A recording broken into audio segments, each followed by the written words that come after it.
Seja bem-vindo, bem-vinda a mais um Papo de Historiador e o tema de hoje é Crise de 29. Vamos analisar o colapso do sistema econômico americano, razões, desenvolvimento, desdobramentos deste que foi um dos grandes eventos do século XX, daquilo que os historiadores caracterizam como o período entre guerras. Então, te liga nessa história. Vamos lá. Para a gente poder analisar esse contexto, vamos precisar então de um roteiro que vai ser sustentado, apoiado aqui num material que eu vou projetar para vocês. Muito bem. Tá? Bom, então para a gente começar a falar da crise de 29, primeiro nós vamos falar da realidade do mundo naquele contexto. A crise de 29 é uma crise da década de 20, né? E é uma crise que acontece após a Primeira Guerra Mundial. E ela está intrinsecamente vinculada à Primeira Guerra Mundial. E a gente vai falar por quê. Quando termina a Primeira Grande Guerra, nós sabemos que as grandes potências elas decaem, os grandes impérios vão sucumbir. Sejam eles os impérios ocidentais da Europa, e aí a gente está falando do Império Inglês, do Império Francês, quanto os impérios orientais, como o Império Russo, que passa pela Revolução, pelo colapso da Revolução Russa, ou mesmo os impérios de ordem islâmica, como vai ser o Império Turco-Otomano. De uma forma ou de outra, nós temos o fim da era de impérios e a ascensão de uma nova ordem mundial, essa agora guiada pela ascendente nação norte-americana. Uma nação que não só vai protagonizar politicamente as relações internacionais, como vai se tornar o centro econômico do mundo de então. A partir desse momento, os Estados Unidos economicamente passam a viver o superaquecimento. Isolados das relações de poder do restante do mundo, o governo americano tem uma única intenção: fomentar a ampliação do seu parque industrial e a sua capacidade produtiva. Nesse sentido, passa então a acelerar, de modo a não permitir que o Estado intervenha na economia, passa a acelerar a sua capacidade tecnológica, o seu avanço no sistema de produção e a implementação de novas técnicas e regramentos produtivos, novas metodologias, dentre as quais a metodologia da sincronização entre a ação do homem e da máquina, de modo a otimizar o tempo produtivo e, com isso, aumentar a capacidade de produção. Todo esse processo de alavancamento da indústria americana, que vai gerar uma euforia significativa, é bem verdade. A década de 20 nos Estados Unidos, ela é conhecida inicialmente como a década de ouro, uma vez que nós temos a arte, nós temos a música com jazz, nós temos uma série de aspectos do cotidiano sendo bastante rebuscados, desenvolvidos, otimizados por toda essa riqueza que é gerada. Temos emprego em larga escala, temos uma economia que detém o menor índice de desemprego existente naquele momento, é menos de 4% da população desempregada, um índice de consumo extremamente significativo. Porém, uma economia que sem nenhuma regulamentação vai acabar produzindo e muito, porém produzindo muito além daquilo que se pode vender. O que não foi levado em consideração pelos estadistas americanos é que o mundo havia passado pelo colapso da Primeira Guerra. Os mercados europeus, principais consumidores do produto norte-americano, eles vão naturalmente se retrair. E mais do que isso, eles vão depender diretamente do capital norte-americano. Vão depender dos empréstimos oriundos dos bancos privados dos Estados Unidos para tentar conseguir estabelecer uma certa estabilidade e recondução a uma ordem economicamente estável. Isso vai se valer durante boa parte da década de 20. Então, os Estados Unidos vão emprestar capital, evidentemente vão lucrar, vão ganhar com isso. Inclusive, o Estado liberal, ele defende a não intervenção na economia, mas nesse caso, haverá intervenção. O Estado vai intervir para criar uma espécie de seguros aos bancos privados, de modo a encorajá-los a levar capital para o estrangeiro europeu. Porque dessa forma não se cria apenas uma dependência econômica, mas um vínculo político desses países da Europa para com os Estados Unidos. Então, vejam, o liberalismo diz que não se deve intervir na economia, porém, vai haver uma intervenção em favor, segundo eles, às leis naturais. E em defesa desses líderes americanos, eles vão dizer que a intervenção do Estado ela só pode acontecer quando ela corroborar com as leis naturais, quando ela não intervir nas leis naturais de mercado. Quando não houver uma intervenção de modo a interromper o fluxo natural das leis de mercado, então, assim, é válido o Estado intervir. Evidente que eles vão fazer isso por conta da teoria do John Locke, né, que é um pensador iluminista, e que vai falar da lógica liberal do Estado político, assim como Adam Smith vai calcar as bases do liberalismo econômico, dizendo que existe uma mão invisível que rege a economia e que ela deve, assim, subsistir sem intervenção externa do Estado. a não ser que essa intervenção não ferisse os valores, as máximas desta lei econômica natural. Então essa é a justificativa, na verdade, para angariar lucros extremamente significativos para o sistema privado bancário americano e, evidentemente, ganhos políticos, capital político para o governo, uma vez que os países que recebem esse capital oriundo dos Estados Unidos passam a ter um certo atrelamento, um certo alinhamento diplomático para com as suas causas e os seus interesses. Então a lógica era muito simples, gerar empréstimo de capital para que dessa forma se criasse um protagonismo político que alicerçasse os Estados Unidos, sim, como uma inevitável, irrefutável liderança no âmbito internacional. Pois bem, só que essa produção acelerada, oriunda de um processo de não regulamentação da economia, vai gerar um desajuste que, ao mesmo tempo que foi, num primeiro momento, o ápice, né, e o responsável pelo crescimento e protagonismo de uma economia vindoura, também será desembocar, ou melhor, irá desembocar em uma crise generalizada. E a razão é muito simples. Os Estados Unidos vai produzir muito mais do que ele consegue, primeiro, consumir domesticamente. Nós temos os Estados Unidos que produzem cerca mensal de mais de 1,5 milhão de dólares em produção mês. Porém, o mercado interno só era capaz de absorver cerca de 600 mil dólares mês. Numa matemática básica, nós ainda temos aí pelo menos 900 mil dólares que devem ser exportados em produção. E aí fica a pergunta, exportados para quem? Para a Europa, que vivia um momento de reconstrução, que lambia as feridas, simbolicamente falando, oriundas da Primeira Guerra Mundial? Para a América Latina, onde viviam os caudilhos e a estrutura básica em termos de tecnologia, como luz elétrica, mundo urbano, ainda era muito tímido frente à realidade da Europa? Para onde venderiam os Estados Unidos seus eletrodomésticos? Para onde venderiam os Estados Unidos seus automóveis? Se não para a Europa, sobretudo? É evidente que uma crise naturalmente estava sendo desenhada. E olha só o slide, uma crise provocada pela superprodução. Diz aí no slide a seguinte passagem: mamãe, estou com fome, por que não tem pão? Porque seu pai foi despedido da padaria onde ele trabalhava. Tá aí, por que mandaram ele embora? Por causa da crise. Por que tem crise? Porque há pão demais. Ou seja, né, tá fazendo uma retratação da percepção daquele momento das pessoas sobre a realidade econômica, que é evidentemente uma realidade que peca pelo excesso, e a crise é oriunda desse excesso, como a gente vai analisar agora na sequência. Tá? Então a gente tem uma charge fazendo alusão a essa superprodução, então olha ali, crise de superprodução, não há emprego, né? Diz ali, povo unido jamais será vencido, fome, miséria, queremos trabalhar, queimo para manter os lucros. Vejam só, no momento que nós temos uma crise de superprodução, tem muito produto no mercado disponível. Quanto mais produto no mercado se tem, pela lógica da lei liberal da oferta e da procura, que o próprio Adam Smith traz à tona na sua obra A Riqueza das Nações, nos idos de 1776, há uma tendência a que esse produto se desvalorize. Então, quanto mais produto no mercado eu tenho, e quanto menos pessoas eu tenho para consumi-lo, maior é a desvalorização desse produto. A gente chama esse processo, esse fenômeno de deflação, redução do valor do produto. A única forma que eu tenho para que eu possa recuperar o valor desse produto, na verdade, seriam duas. A primeira, ampliar o consumo. E aí, quanto mais pessoas consumirem e menos produto tiver em relação à quantidade de consumidores, mais ele vai se valorizar. Né? Essa é a lógica da lei da oferta e da procura. Ou então eu retirar da economia aquilo que transborda o que é possível de consumir. Então, por que na charge está dizendo o capitalista, o dono da fábrica, que ele prefere queimar os produtos, mas manter o lucro? Porque ele entende que se ele quiser ganhar algum valor sobre aquela produção que lhe foi cara, que ele teve um custo, ele vai ter que reduzir a quantidade do produto no mercado.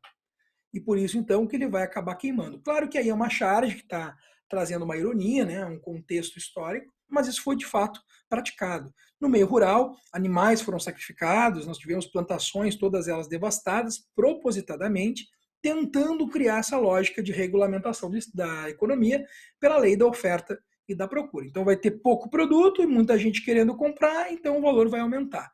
Só que mesmo esse remédio amargo adotado não vai acabar surtindo um efeito a longo prazo, porque a crise ela vai se acelerar e ela vai se aprofundar tanto que os consumidores em potencial cada vez vão ficar mais rarefeitos, cada vez vão acabar diminuindo mais.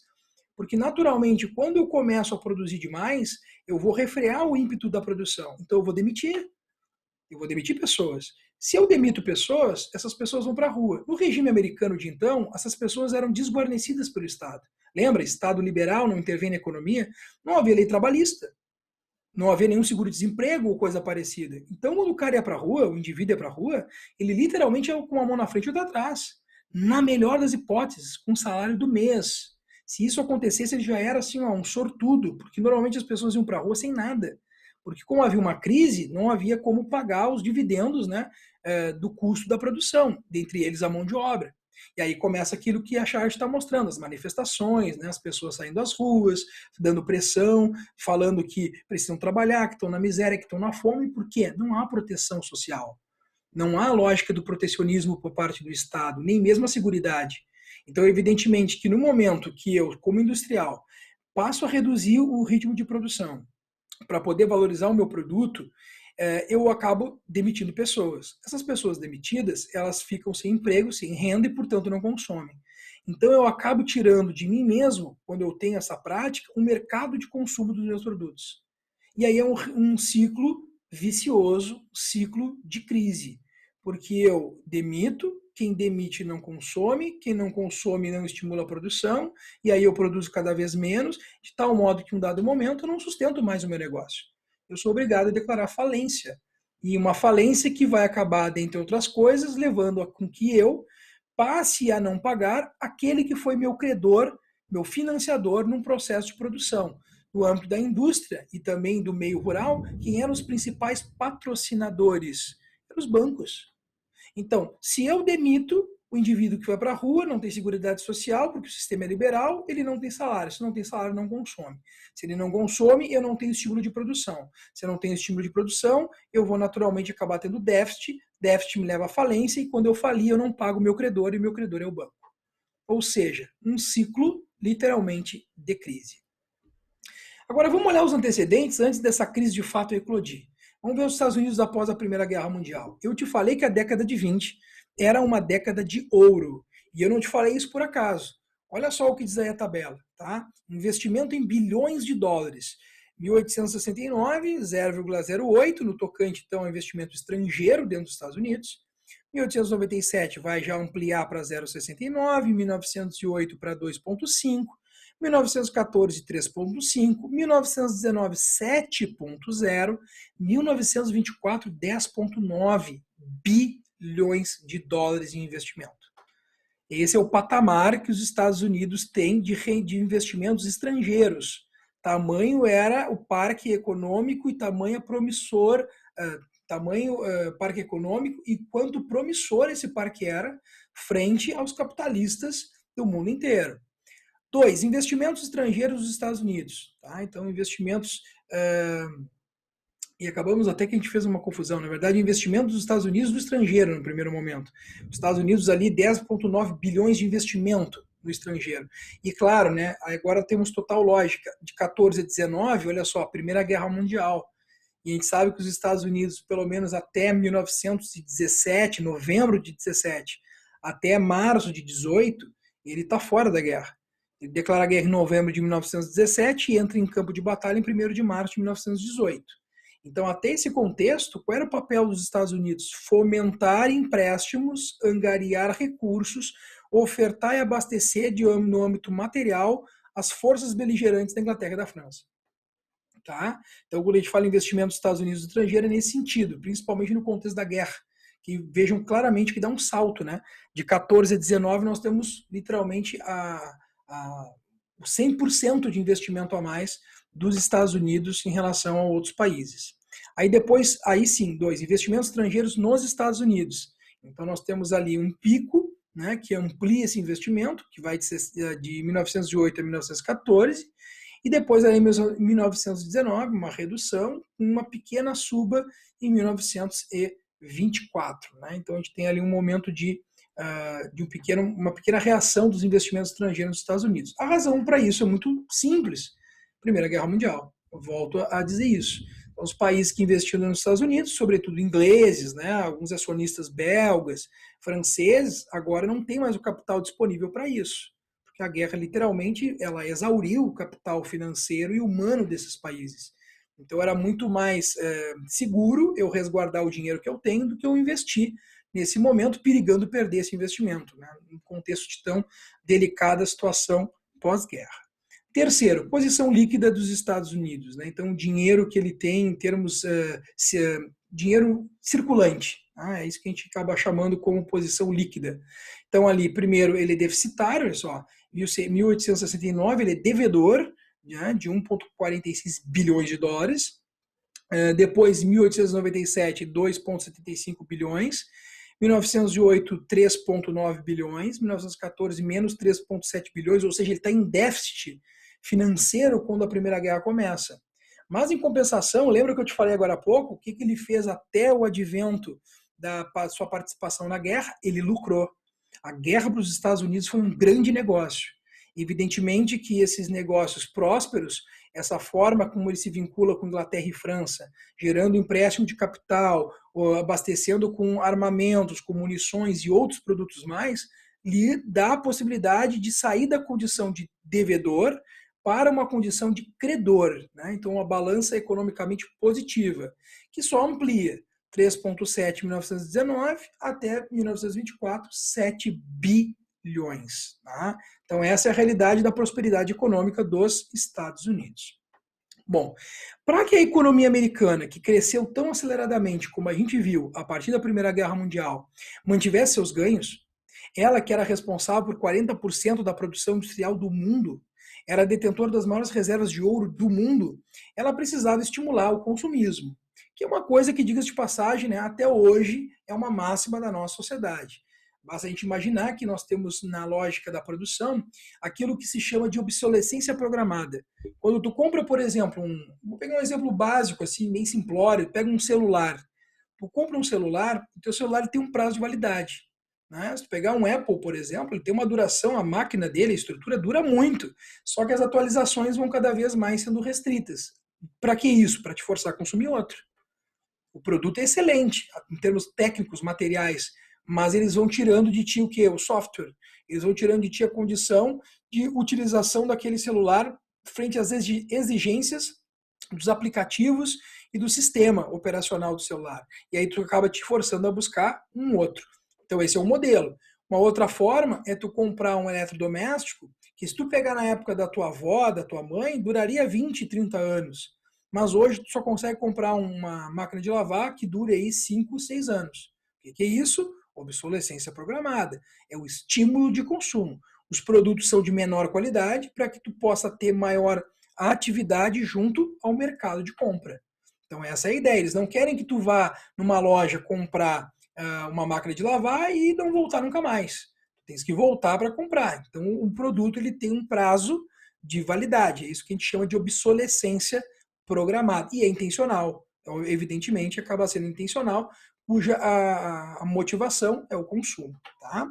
Nos Estados Unidos, eles vão estabelecer o que a gente chama de American Way of Life, modo de vida americano, estilo de vida americano. E o que é esse estilo de vida no início dos anos 20, né, do século 20? Basicamente, consumir, consumir e consumir. E o consumo por si só. O consumo compulsório, aquele consumo que não se justifica pela necessidade daquilo que se está obtendo. Né? Quando eu passo a ter o consumo pelo consumo, eu passo a literalmente perder o controle da minha finança, da minha condição econômica. Quando eu compro algo sem racionalizar essa compra, eu, na verdade, estou fazendo isso de modo programado pelo mercado. E como é que o mercado faz isso, Ayrton? Me estimulando. Como é que o mercado me estimula a comprar? Ora, publicidade e propaganda. Nesse caso, o que era a publicidade? O cinema. Hollywood bombava.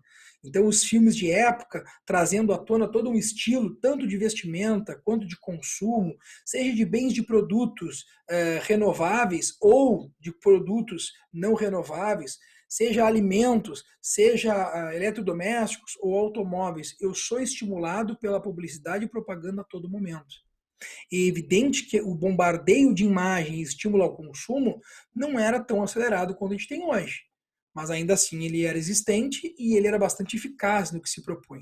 Nós tínhamos outdoors nas grandes cidades, por exemplo, Nova York, a gente tinha outdoors falando, né, sobre o consumo, venha ser você um americano. E aí o que estava incutido nesse estímulo ao consumo? Só era um cidadão se tu consumisse. E tu acabava sendo reconhecido naquele meio social pelo teu padrão de consumo. Então, se tu morasse numa casa X, tivesse um carro determinado, obtivesse os bens de consumo do eletrodoméstico, então a geladeira, a televisão, entre outras coisas mais, então tu fazia parte de um hall seleto de pessoas que podem se entender americanos, porque o valor do ser americano também está no consumo. Tá? Vejo que essa é uma lógica perversa, se a gente parar para pensar, porque tu desumaniza a pessoa. Tu valoriza somente o poder de consumo dela. Ou seja, tu tem dinheiro e consome, ok. Se tu não tem, tu é segregado daquela sociedade. Não sejamos hipócritas. Sabemos que ainda hoje também existe um pouco disso, na verdade, em alguns aspectos, muito disso, na nossa sociedade. Né? Que é uma sociedade de consumo. Uma sociedade onde nós consumimos e muitas vezes não pensamos que consumimos não com dinheiro, consumimos com vida. Porque quando eu preciso comprar alguma coisa que é muito cara, para mim juntar recursos para comprar essa coisa, eu vou ter que dedicar muito tempo da minha vida trabalhando para isso. Eu vou dar para aquele consumo um tempo para obter o capital necessário para vir a consegui-lo, que não vai voltar mais. Essa é uma reflexão interessante de a gente fazer, né? Eu, quando eu vou comprar alguma coisa, eu dedico a essa coisa que eu vou comprar, através do capital que eu precisei para isso, tempo, tempo é vida. Louco, né? Uma reflexão interessante da gente fazer. Mas, enfim, vamos voltar então para o caso da década de 20. Então, há um movimento de consumo muito acelerado, estimulado pela publicidade e propaganda, mas não somente, também estimulado pelas linhas de crédito. Os bancos detêm capital em abundância e esse capital é disponibilizado, é facilitado para que o indivíduo possa vir a obtê-lo para consumir. Para exercer o quê? O ato de comprar. Comprar dentro de uma economia superaquecida, acelerada, vanguardista, uma das economias, se não a maior, certamente uma das maiores economias do mundo naquele momento. Tá? Responsável, olha só, pela maior produção industrial em larga escala, 40%. Evidentemente, um alto volume de exportações, né, que era necessário se dar para que toda essa riqueza, essa potencialidade pudesse, então, dessa forma, ser abarcada, ser absorvida. A agricultura não fugiria disso. Nós temos um processo de mecanização, então as máquinas agrícolas sendo utilizadas para otimizar o processo produtivo do meio rural. Então, a gente tem uma ampliação da capacidade produtiva no meio campesino e também no meio urbano e industrial. Bom, então, os antecedentes que vão nos levar à condição de crise. Então, o liberalismo interno, aquilo que a gente falava antes, o Estado não vai intervir na economia. A concentração de renda, isso é muito importante citar, né? Nós temos uma minoria detentora de uma grande soma de capital. E aonde isso se torna danoso, professor? Bom, se torna danoso porque quem tem esse capital concentrado não vai consumir em larga escala. Esse indivíduo ele vai ter um consumo muito restrito frente ao capital que ele armazena. Quem vai consumir é a grande massa da população, que eu vou te repetir, não tinha nenhum tipo de direito que lhe assegurasse proteção. Ou seja, não era detido a ele um conjunto de máximas jurídicas que possibilitassem, após uma demissão, um seguro, ou qualquer tipo de direito como férias, como o que a gente chama de 13º, ou ainda, né, uma licença maternidade remunerada, ou ainda uma licença saúde. Nada disso havia. Tu ganhava de acordo com o que tu trabalhava. Se tu não pudesse trabalhar, tu não ganhava nada. E aí a concentração de renda acaba sendo uma coisa extremamente estúpida. E por que ela é extremamente estúpida? E nós brasileiros sabemos disso, porque somos recordistas na concentração de renda. Ora, porque naquela economia superaquecida em especial, quanto mais gente consumisse, quanto mais gente tivesse recurso para consumir, melhor seria para a nação e para a própria lógica do mercado. Quando eu tenho capital concentrado, eu tenho muita gente consumindo pouco. E esse muito consumo pouco, numa realidade de superprodução, evidentemente acaba rompendo um ciclo virtuoso, rompendo a lógica do crescimento da expansão. E, evidentemente, apontando para uma restrição de mercado. Como eu te falei antes, se produzia muito mais do que se conseguir absorver dentro da economia americana. Tá? Tu pode saber um pouco mais sobre isso e aprofundar os teus estudos e conhecimento assistindo o podcast Papo de Historiador, disponível no SoundCloud e também disponível no Spotify. O primeiro episódio do programa Papo de Historiador foi a crise de 29, onde eu apresento alguns dados um pouco mais apurados e aprofundo alguns aspectos relevantes em relação à crise de 29. Então, fica a dica para vocês aí. Bom, mas seguindo ali. Então, a ausência das leis trabalhistas, eu te falei anteriormente. Então, a exploração do operário leva à restrição do mercado de consumo. O indivíduo ganha pouco, trabalha muito, ele consome somente aquilo que ele consegue gerar de riqueza com seu trabalho, né? Enquanto a maior parte do capital segue concentrado nas mãos de uma elite. E o investimento na bolsa de valores, né, que vai acabar gerando a especulação financeira. Então, olha só o que vai acontecer. Vamos lá. Eu tenho empresas que estão ampliando o seu parque de produção. Eu tenho uma condição economicamente de prosperidade. O que muitos indivíduos vão fazer? Conforme essa produção ela vai se tornando demasiada, ela vai sendo muito maior do que a capacidade do indivíduo de produzir riqueza, ou melhor, de escoar essa riqueza, o que vão fazer muitos empresários? Eles vão lá no banco e vão pegar dinheiro. Olha a jogada. Eles pegam o dinheiro emprestado no banco. Quando eles fazem o balanço da empresa, que chama o balancete, né? Que é literalmente uma espécie de certidão financeira da empresa, e isso é feito normalmente no início de cada ano, em relação ao ano anterior, o que esses empresários faziam? Eles mostravam que o balanço da empresa foi extremamente positivo. Mas na prática não foi. Na prática eles não tinham conseguido vender tudo aquilo que tinham produzido. Na verdade eles estavam num momento de déficit, mas eles apresentam números positivos porque esse dinheiro que eles pegaram emprestado, eles de modo fraudulento, eles alegam que é lucro da empresa e não dívida. Te ligou? Quando eu pego dinheiro emprestado com o banco, o que eu contraio? Dívida. Eu passo a dever para o sistema financeiro. O que os empresários começaram a fazer no contexto dessa superprodução que a gente está caracterizando, que a gente está construindo? Os caras vão lá, pegam o dinheiro emprestado, injetam na empresa e dizem o seguinte, ó, esse dinheiro aqui não é dívida, é lucro. Na verdade, não era. Por que eles estão fazendo isso? Tu vai me perguntar. Ora, porque se a empresa deles tem um balanço financeiro positivo, ela se torna promissora para quê? Para que se invista nela. E uma das formas que esses empresários têm para obter dinheiro é fazer o quê? É justamente colocar ações disponíveis na Bolsa de Valores. Né? E o que são ações que são disponibilizadas na Bolsa de Valores? Ora, as ações disponibilizadas na Bolsa de Valores nada mais são do que uma parcela do valor total da sua empresa. Então, se a minha empresa, vamos supor, ela vale $1 milhão, eu pego $100 mil de valor dessa empresa, eu divido em 10 lotes de $10 mil cada um e coloco à venda. Evidentemente que eu vou otimizar esse ganho. Então eu vou botar assim, se a minha empresa vale $1 milhão e eu pego 100 mil, eu vou exigir para cada lote de 10 mil, 20. E muitos vão comprar, porque eles vão olhar o balancete da minha empresa e vão dizer o seguinte, essa empresa está crescendo. Essa empresa está se expandindo. Essa empresa tenderá, por uma lógica de mercado, a ampliar o seu balancete, a ampliar os seus lucros. Então eu vou comprar a ação dessa empresa por 20, mas eu sei que esse crescimento que a empresa está gerando vai me dar um lucro pelo menos do dobro desse valor. Porque é o que tudo indica, pelo mercado e pelo valor que essa empresa tem nesse momento. Então, na leitura do mercado financeiro, investir em ações era uma forma de fazer não só o retorno de um capital otimizado com lucro, como de ter segurança de que o seu dinheiro ele vai estar rendendo, porque é exatamente o que o investimento busca, o rendimento do dinheiro. O rendimento, nesse caso, em lucro. Só que ele já imaginou o que vai acontecer. Muita gente vai botar parte da sua empresa, né, e de ações vinculadas a ela à venda, na Bolsa de Valores.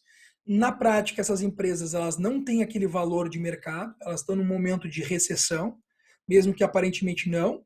As pessoas vão comprar aquelas ações, essas ações vão ser negociadas largamente, só que essa negociata em larga escala vai gerar, na verdade, uma bolsa, aquilo que a gente chama de bolha inflacionária.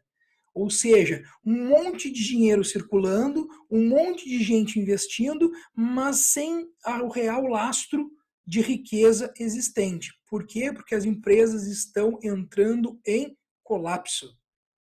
E quando isso é percebido pelo sistema financeiro, quando os empreendedores, quando os investidores da Bolsa de Valores começam a dar conta que essas empresas, na verdade, elas fraudaram seus balancetes e que, na verdade, eles entraram numa barca furada, o que eles vão fazer? Bota para vender essa ação e bota para vender no valor que der. Se tiver que vender por menos do que eu paguei, não tem problema. É melhor eu recuperar alguma coisa do que coisa alguma. Essa é a lógica. E aí o resultado a gente já sabe. A quebra da bolsa, o colapso, o crash da bolsa de Nova York. Tá? A superprodução, a queda das exportações, um mercado interno insuficiente, gera excedentes, prejuízos, demissões, obviamente nova retração do mercado interno e é esse ciclo repetente que acaba gerando especulação e naturalmente um momento de caos. E a gente tem a Quinta-feira Negra, né, 24 de outubro de 1929, que é quando nós temos ali o que a gente chama simbolicamente de quebra da Bolsa de Nova York. As ações americanas despencam, naturalmente isso acaba imobilizando o mercado nacional. Frente aos demais países, a economia americana demonstra sinais de fragilidade. Nós temos ali milhares de ações disponibilizadas para serem compradas sem ninguém que tivesse condições disso e, evidentemente, uma desvalorização bastante grande da economia nacional. E aí, olha só o que a charge mostra, né? Recessão, crise imobiliária, dólar desvalorizado, desemprego, inflação. Então, o tio Sam, né, representante dos Estados Unidos, com grande pesar por conta dessa crise toda que acometeu o país. Quais são as consequências dessa crise? Bom, as consequências naturais de qualquer crise econômica. Então, desemprego. Então, olha só, 14 milhões de desempregados. Vejam que nesse momento que nós estamos passando por essa pandemia, né, global, que é a do Covid-19, alguns economistas estão analisando que os Estados Unidos vão chegar ao patamar de desempregados de cerca de 16 milhões de dólares. Essa é 16 milhões de desempregados. Essa é a projeção que alguns economistas do Instituto John Hopkins têm feito. 16 milhões de desempregados, se tu observar o esquema aí, observar o slide, é mais do que aconteceu na crise de 29. Na verdade, comparativamente, nós já temos neste momento mais desempregados percentualmente falando, né, do que a gente teve na crise de 29 lá nos Estados Unidos. Então, os Estados Unidos têm mais desempregados hoje, dada a proporção do tempo que esse desemprego foi gerado, em comparação ao que aconteceu em 29. Então, a crise agora já está sendo pior do que foi na década de 20. Então, a falência generalizada a partir do desemprego, né, evidentemente. Então, 30 mil empresas falindo, mais de 4 mil bancos fechando as portas, e aí a crise do liberalismo econômico, evidentemente. Tá? A crise do liberalismo econômico, ela acaba tendo desdobramentos para além dos Estados Unidos. No caso da Europa, nós vamos ter ali o enfraquecimento dos ideais democráticos.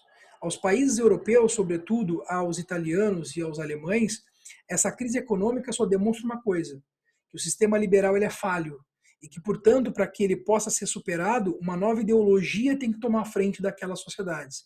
Uma ideologia totalizante, que construa um Estado forte, gestor, que lidere e que intervenha diretamente na economia, mas mais do que isso, que seja forte e decisivo para o reerguimento nacional e o seu consequente desenvolvimento. A gente está falando, obviamente, das ideologias totalitárias do nazifascismo, que muito vão se apregoar a questão de que a democracia e o liberalismo foram fracas, incompetentes em lidar com a crise que gerou uma avassaladora miséria no mundo inteiro. Tá? Então a gente tem a ascensão dos regimes totalitários como sendo, então, uma consequência, sim, vinculada, não exclusiva, né? Não é somente a crise que gera a ascensão desses regimes, mas ela contribui em larga escala para isso também. E o Brasil? O Brasil, que era o maior exportador de café do mundo e que tinha como principal comprador os Estados Unidos, claro que vai viver o revés de todo esse processo. E isso vai acabar gerando um fenômeno político muito interessante, que a gente vai chamar de ruptura do pacto do café com leite. Né? Nós vamos ter os cafeicultores, na época mineiros e paulistas, se alternando no poder, e naquela ocasião, quem governava o Brasil, na ocasião da crise, era o Washington Luiz, que era um membro legítimo do Partido Republicano Paulista. Mesmo que ele tenha a sua origem em Macaé, no Rio de Janeiro, a vida política foi feita por São Paulo. O que dizia a lógica? Que ao sair ele do poder, deveria um mineiro assumir. E o mineiro tem nome, né? É o Antônio Carlos, que era uma figura bastante importante em Minas Gerais naquele momento. Só que o Washington Luiz, devido à crise econômica que se avolumava, diz que os paulistas deveriam permanecer no poder porque tinham mais feeling, mais know-how, mais conhecimento e trato com a questão econômica do café para tomar as melhores decisões em relação ao que deveria ser feito naquele momento. Quem é indicado? Júlio Prestes. Júlio Prestes é indicado como sucessor do Washington Luiz pelo Partido Republicano Paulista.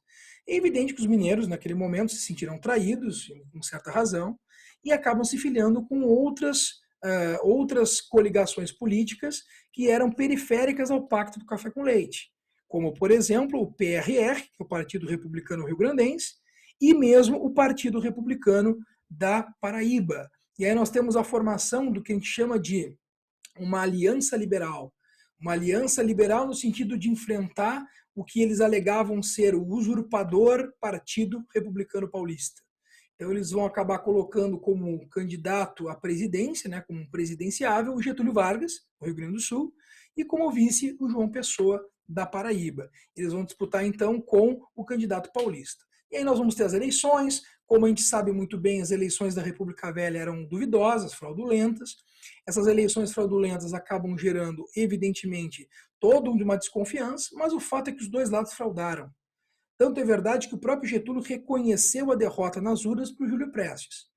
Mas ainda que tenha reconhecido, um setor da classe média nacional, indignada com o pacto dos coronéis e com todo um autoritarismo, né, do voto de cabresto, dos currais eleitorais, que eram os tenentes, vão tomar as ruas e vão militar contra a figura do Júlio Prestes e do que ele representava, que eram os cafeicultores paulistas. E vão alegar, inclusive, para isso, o assassinato, que na verdade foi um crime passional, não tem nada de político, do vice do Getúlio, né, que é o João Pessoa.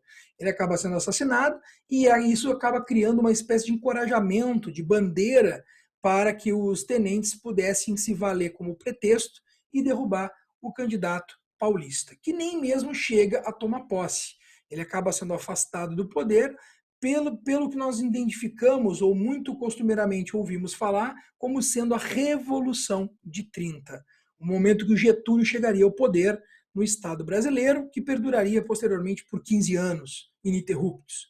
Mas,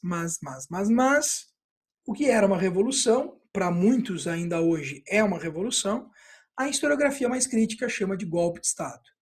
A ordem constitucional ela foi interrompida, o candidato eleito não tomou posse, então isso acaba configurando o que a gente chama de golpe de Estado. Então olha só que interessante, a crise de 29 tem desdobramentos políticos no Brasil, por conta do estremecimento dessas relações econômicas e pela retração do mercado nacional americano, dada a decadência da sua economia. Tá? Qual seria a solução para a crise? Então, como se daria a recuperação da economia americana? Bom, a recuperação se daria a partir da década de 30, quando a gente tem a vitória eleitoral do Franklin Delano Roosevelt, ele que, ao contrário dos últimos 3 presidentes, né, dentre eles o último que foi o Hoover, Herbert Hoover, do Partido Republicano, ele é um democrata. E os democratas nos Estados Unidos, eles representam a ala progressista, enquanto que os republicanos representam uma ala mais conservadora, uma ala mais liberal. Já os democratas, eles entendem que é necessário que haja de forma comedida, mas ainda assim haja intervenção do Estado na economia. E o que o Franklin Delano Roosevelt vai fazer agora é mudar totalmente a dinâmica econômica do sistema nacional americano. Aquele liberalismo clássico, da escola clássica da economia, dos iluministas, precursores como Adam Smith e os fisiocratas, ela agora vai ser ponderada por mecanismos de intervenção. E aí nós vamos ter os princípios de um economista inglês chamado John Maynard Keynes, e por isso os princípios denominados de keynesianista, sendo utilizados para a implementação de um novo pacto, um novo acordo, um novo ideal, o New Deal. Tá? E o que o New Deal ele preconiza? Bom, basicamente pegar dinheiro do Estado e investir na economia, para reaquecê-la. Como é que ele faria isso? Bom, investindo, por exemplo, através do desenvolvimento de obras públicas. Então, obras de infraestrutura. Então, diques, barragens, canais de irrigação, estradas, rodovias, tudo que fosse de interesse né, do Estado, seja por uma questão de logística, de escoamento de produção, ou de facilitação ou aperfeiçoamento de trânsito de mercadorias e pessoas, tudo isso vai ser interessante naquele momento de ser desenvolvido. Porque eu pego o dinheiro do Estado, que até então só recolhe através dos tributos, e eu vou investir no setor de produção. Então aí nós já temos claramente uma mudança na postura da economia. O que era uma economia de consumo até aquele momento, agora se torna uma economia de produção, certo? Bom, então o New Deal gera emprego através do investimento do erário público nas obras que seriam desenvolvidas. Mas vai além. Ele desenvolve também empréstimos, linhas de financiamento para o produtor rural. A ideia era que o indivíduo que estava no campo, extremamente endividado, tivesse capital a baixos juros ofertados pelo governo para que desse modo ele pudesse reativar a produção. E aí a ideia é muito simples. Se eu gerei emprego, eu tenho pessoas tendo renda. Então eu preciso agora ter consumo. Eu já gerei a renda através do emprego, preciso gerar produção. Para gerar produção, eu tenho que estimular ela. Como é que eu estimulo? Emprestando dinheiro para o camarada que quer produzir. E é exatamente o que ele faz. O indivíduo produz no campo, bota para vender o seu produto, o trabalhador da cidade consome. E aí eu crio um ciclo virtuoso de desenvolvimento, onde eu passo a ter o indivíduo consumindo o produto e estimulando ainda mais a produção. Tá? Depois, destruição dos excedentes, e a ideia é muito simples, recuperar a valorização dos produtos e eliminar a superprodução, então trazer um certo equilíbrio, né, para o mercado, então essa é uma opção, destruir os excedentes, criação de leis trabalhistas, que vão regulamentar, por exemplo, a jornada de trabalho, né, que agora vai ser limitada a 8 horas ao dia. Nós vamos ter, e aí há que se lembrar por que fazer isso, né? A ideia era que, ao invés de eu ter um trabalhador, tivesse uma jornada de 14, 15 horas, lembrando que tu ganhava pela hora trabalhada, então os trabalhadores tinham uma jornada muitas vezes de 13, 14 horas até ou mais. Então a lógica é muito simples, eu vou reduzir a jornada de trabalho. Aí tu vai me dizer o seguinte, tá, mas aí vai arrebentar, porque antes o cara trabalhava 14, 15 horas, ganhava um X. Se ele trabalhar menos horas, ele vai ganhar menos, vai ganhar proporcional ao tempo que ele trabalhou. Pois então, aí vem a lei trabalhista do salário mínimo. Ninguém pode ganhar menos do que um determinado valor estabelecido por lei. Então, mesmo que o indivíduo trabalhe 8 horas, ele vai receber um valor de acordo com o mínimo que a lei estabelece. Tá? Então, qual é a lógica? É o seguinte, em vez de eu ter um trabalhador trabalhando 14, 15 horas, eu vou ter dois no lugar desse um. E todos os dois ganhando um valor equivalente ao que minimamente é necessário, segundo a Constituição, para que eles possam ter uma vida digna. Então a lógica é ampliar o quê? Vaga de emprego com esse tipo de legislação. Tá? Depois seguro-desemprego, que literalmente é como nós temos ainda hoje, né? O camarada vai para a rua, é demitido, ele fica recebendo do governo durante um certo período um valor para que ele possa não se tornar um marginal econômico, ou seja, para que ele não seja excluído do circuito de consumo. Então ele vai receber durante um período um valor do Estado para ele se manter consumindo, se manter ativo na economia. E aí, nesse contexto, nesse período, ele vai tentar buscar uma nova oportunidade. Tá? Vai dar certo? A resposta está aí. Se tu observar o gráfico, tu vai ver que de 29, né, em relação aos milhões de desempregados, nós temos um pico ali em 33, que é quando nós temos a ascensão do Roosevelt ao poder, e depois daí nós temos uma queda, né, um pequeno pico ali em 39, mas uma queda que segue quase constante até 42. O que a gente tem que entender e ler desse gráfico?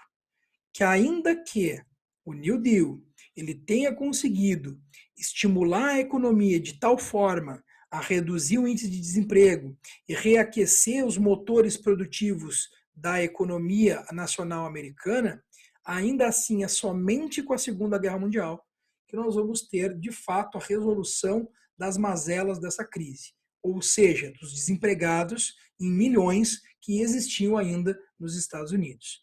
Digamos que o New Deal foi um remédio útil e necessário, mas a solução de fato para as questões da crise econômica só serão desenvolvidas no contexto da Segunda Guerra, quando nós temos uma economia voltada a produzir armamentos, voltada a produzir suprimentos e que vai, evidentemente, por isso, necessitar da maior quantidade de mão de obra angariável naquela sociedade, ou seja, vai absorver toda aquela mão de obra disponível para o exercício da produção industrial, agora voltada para a guerra. E aí, por fim, só lembrando, Os Estados Unidos, como na Primeira Guerra, eles não entram no conflito já de imediato. Eles vão entrar na Segunda Guerra Mundial só a partir de 1941, após os ataques que sofrem dos japoneses em Pearl Harbor, no atol de Midway. Até 1941, os Estados Unidos cumprem o mesmo papel que cumpriram lá na Primeira Guerra. Eles são responsáveis por ofertar, por abastecer exércitos aliados que estavam no conflito. E, nesse sentido, basicamente o exército inglês e as forças também da França, até que ela seja invadida em 40 e a partir dessa invasão seja controlada ou pelos nazistas ou por um governo colaboracionista chamado governo de Vichy. Mas aí já é uma outra história, por um outro momento. Na verdade, já temos o material de Segunda Guerra no canal, vocês podem acessar, toda a Segunda Guerra Mundial já foi desenvolvida, já foi trabalhada, e tenho certeza que vocês poderão tirar ali as conclusões quanto ao desdobramento dos Estados Unidos na Segunda Grande Guerra. Tá bem, pessoal? Agradeço, então, a presença de todos vocês, agradeço por estarem prestigiando o canal, espero que as aulas tenham ajudado. Qualquer dúvida podem deixar nos comentários do canal e nós estamos trabalhando para melhorar cada vez mais a qualidade do material apresentado, a qualidade do som, da imagem, e desse modo nós vamos juntos certamente adiante nesse caminho aí, que é o caminho do conhecimento e do caminho da educação. Um forte abraço a todos, nos falamos, até mais.